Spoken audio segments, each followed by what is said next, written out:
आज शौनक आदि ऋषियों के मध्य में कर रहे हैं। अब कथा बड़ी सुंदर है, पर कथा को पहले तो समझना है, क्योंकि यदि उसका नींव ही ठीक ना बना तो छत फिर समझ में नहीं है। तो कथा क्या है? ये कोई नोवेल है, कोई पत्रिका है, कोई उपन्यास है? आखिर कथा क्या है? कथा का आरंभ कहां से हुआ? सबसे पहले कथा किसको किसने सुनाई और इसका प्रचार प्रसार आज यहां तक कैसे आया है? तो सूत जी महाराज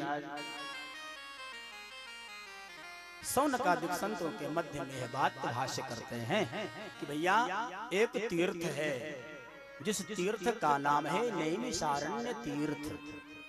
नैमिषारण्य तीर्थ कई बार हम लोग कथा में सुनते हैं। एकदा नैमिषारण्ये ऋषया शौनकादयः प्रप्रच्छुर मुनियः सर्वे सूतम पौराणिकम खलु।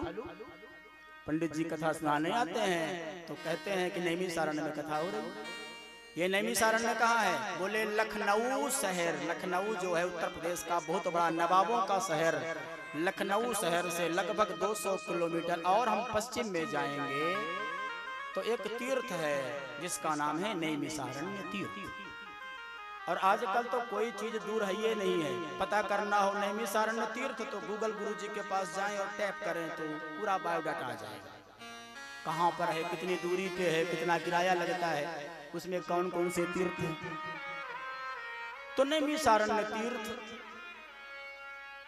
में 88,000 शौनकादिक संत विराजमान है। शौनकादिक है 88,000, इनको शौनक आदि कहते हैं। शौनक आदि 88,000 में जो मुखिया हैं उनका नाम है शौनक। उनके जो पीछे फिर हैं उनका नाम नहीं लिया गया, तो शौनक आदि कह दिया गया।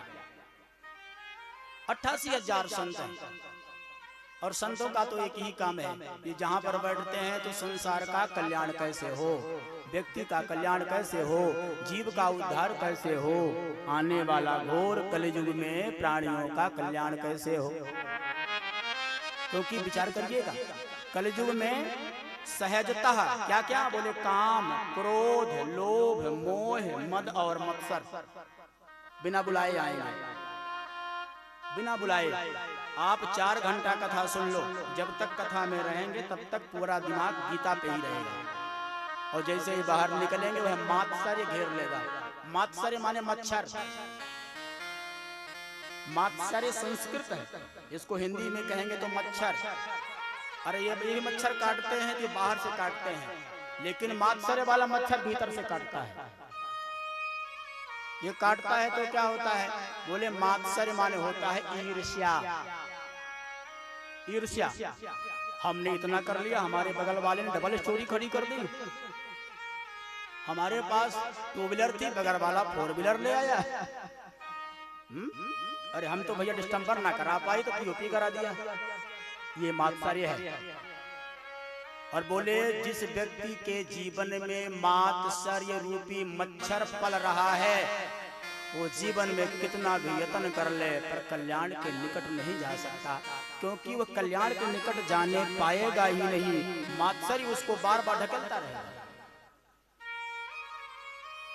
सूत जी महाराज का आगमन हो रहा है उस नैमिषारण्य तीर्थ में। 88,000 संत बैठे हैं।